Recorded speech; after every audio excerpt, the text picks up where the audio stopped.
Sir 'Manchu Vishnu' గారు YouTubers మీద ముందు నుంచి కూడా కాస్త అటాక్ చేస్తున్నట్టుగా మనకు తెలుస్తూ ఉంది సార్. అంటే యూట్యూబ్ థంబ్‌నెయిల్స్ పైన గానివ్వండి, యూట్యూబ్‌లో తన గురించి, తన సినిమాల గురించి ఏమన్నా పెడితే వెంటనే తీయించేసడం, ఫోను జేయడం ఇటువంటివన్నీ చూస్తున్నాం. నిన్న కూడా ఒక యూట్యూబర్‌ని అరెస్ట్ చేయించాడంట.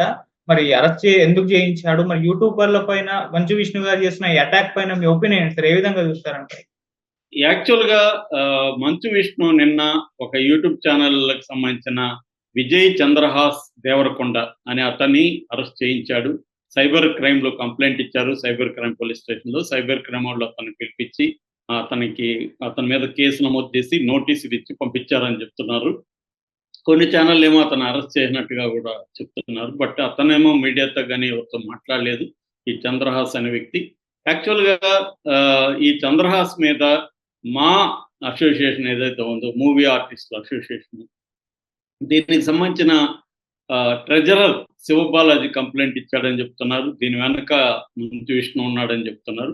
మంచు విష్ణు గత కొంతకాలం నుంచి యూట్యూబ్ ఛానల్స్‌తో ఒక పోరాటమే మొదలుపెట్టాడు. ఒక యుద్ధమే మొదలుపెట్టాడు. దీనికి ప్రధాన కారణం అంటే నటీనటులకు సంబంధించి కొన్ని యూట్యూబ్ ఛానళ్ళు చాలా విశృంఖలంగా వెళ్ళిపోవడం, ఎవరికి ఎవరితో అఫైర్‌లున్నాయి, ఎవరింటికి ఎవరు వెళ్లారు, తర్వాత ఎవరు విడాకులు తీసుకున్నారు, వాళ్ళ సినిమాల మీద బ్యాడ్‌గా ప్రచారం చేయడం, కామెడీ చేయడం వాళ్ళని ఇలాగా చేస్తున్నారు.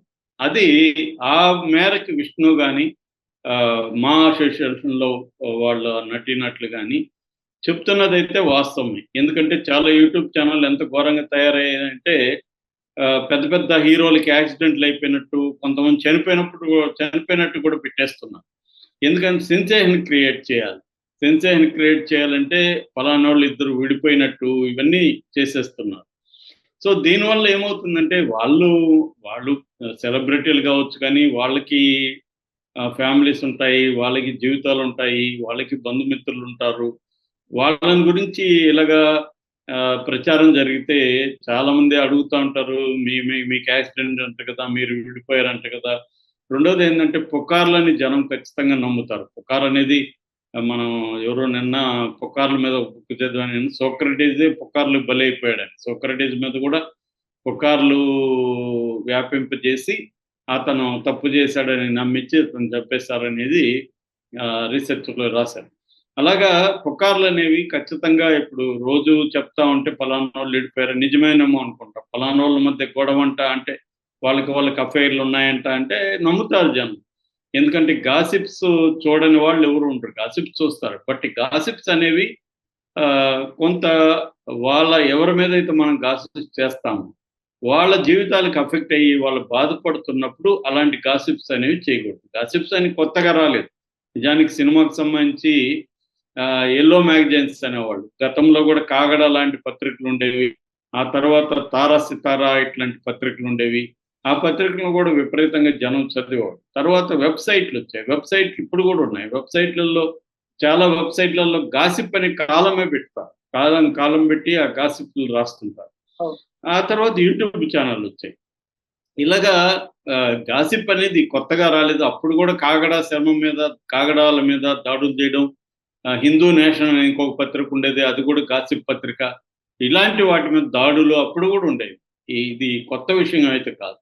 అట్లాగే ఇప్పుడు అఫెక్ట్ అయిన వాళ్ళందరూ ఒకటైనట్టు కనబడుతుంది. వీళ్ళకి మంచు విష్ణు నాయకత్వం వహిస్తున్నాడు. ముందుగా మంచు విష్ణుకి ఏమైందంటే అంతకుముందు మోహన్ బాబు మీద ఇలాగ ట్రోల్స్ చేశారు. దాంతో మోహన్ బాబు చాలా మందికి ఫోన్లు చేసి గట్టిగా మాట్లాడడం, తీపిచ్చడం ఇవన్నీ చేశారు. దాని తర్వాత మంచు విష్ణు ఏం చేశాడంటే ఒక టీమ్‌నే పెట్టుకున్నాడు. ఆ టీమ్‌ను పెట్టుకొని ఈ టీమ్ ఏం చేస్తుందంటే ఏ యూట్యూబ్ ఛానెల్‌లో తమ మీద నెగెటివ్‌గా రాశారో వాటినంతా తీయించడం, వాళ్ళకి ఫోన్లు చేయడం ఇవన్నీ కూడా చేసేసారు. మన ఛానల్‌కి కూడా కొంతమంది అనలిస్ట్‌లకి ఫోన్‌లొచ్చాయి.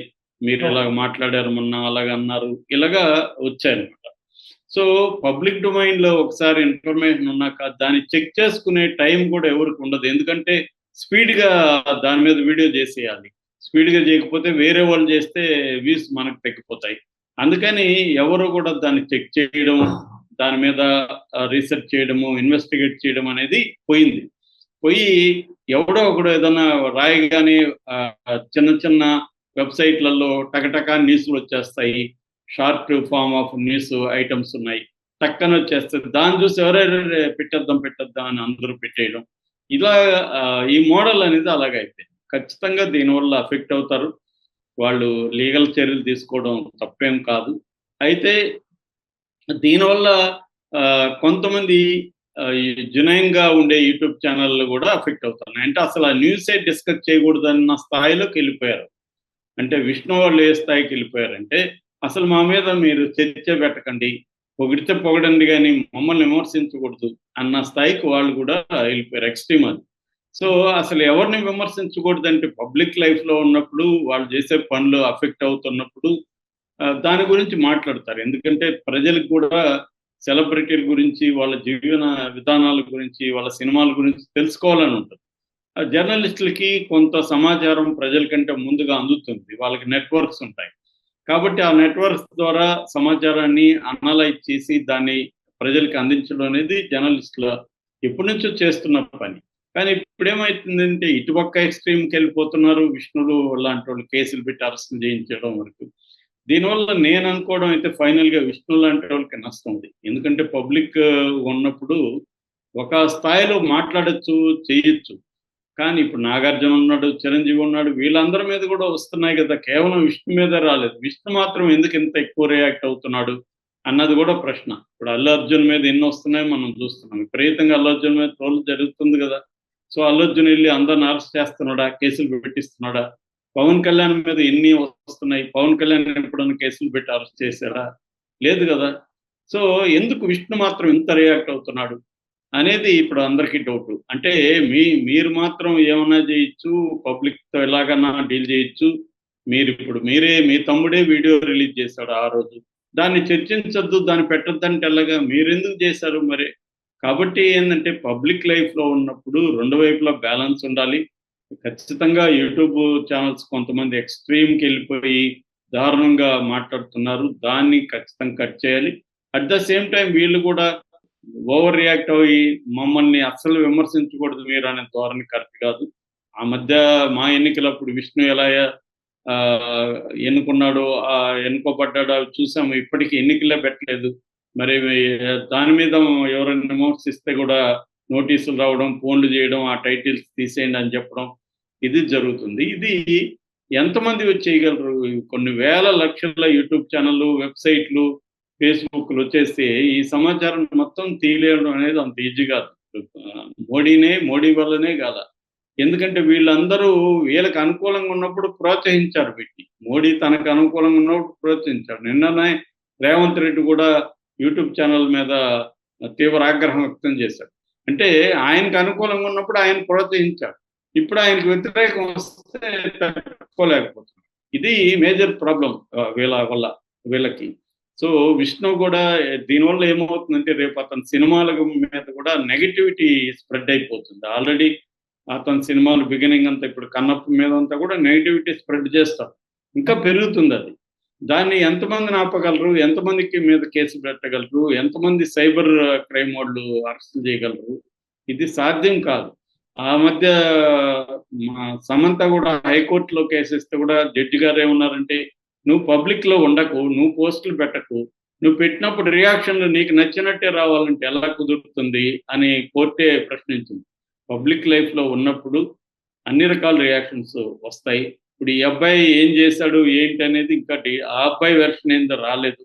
మామూలుగా నేను అనుకోవడం ఆ మధ్య మరి ఈ అబ్బాయే కాదో నాకు కరెక్ట్‌గా తెలీదు గానీ ఒక అబ్బాయి అయితే ఆహ్, మాకు అనుకూలంగా ఉన్న న్యూస్ పెట్టండి అనే ఒక వీళ్ళ ప్రొడక్షన్ హౌస్ నుంచి, విష్ణు ప్రొడక్షన్ హౌస్ నుంచి మెయిల్స్ వస్తున్నాయని చూపిచ్చాడు. అది తప్పని విష్ణు ఖండించాడు. ఖండించడం వరకు ఓకే. కానీ ఇప్పుడు ఆ అబ్బాయి ఇంకేమన్నా వీళ్ళ మీద పెట్టాడా నెగెటివ్‌గా అనేది తెలీదు. అదేమీ వీళ్ళు చూపిచ్చట్లేదు. మనకొచ్చిన రిపోర్ట్‌లో గూడా ఆ అబ్బాయి చేసిన తప్పేంటో కాంక్రీట్‌గా లేదు. జనరల్‌గా వేగ్‌గా ఉంది. వ్యతిరేకంగా పెట్టాడు, ఇట్లా మాట్లాడుతున్నారు గానీ, ఏం పెట్టాడు ఎగ్జాక్ట్‌గా? ఆ మధ్య గూడా ఒక బ్లాక్ కామెడీ పేరుతో ఒకతను చేశాడు. ఒక అమ్మాయి చిన్న పాప గురించి. అతన్ని అరెస్ట్ చేశారు. అది అందరూ వ్యతిరేకించారు గూడా. మన యూట్యూబ్ ఛానెల్ అందరూ గూడా అతనికి వ్యతిరేకంగానే చేశాయి. సో, ఇవన్నీ కేస్ టు కేస్ చూడాలా. జనరలైజ్ చేసి మొత్తం యూట్యూబ్ ఛానెల్‌నే తిట్టలేము. మెయిన్ స్ట్రీము ఇప్పుడు 'ఆంధ్రజ్యోతి', 'ఈనాడు', 'టీవీ9' ఈ మెయిన్ స్ట్రీమ్ ఛానెల్‌కి, యూట్యూబ్ ఛానెల్‌కి పెద్ద డిఫరెన్స్ గూడా ఏం లేదు చాలా విషయాల్లో.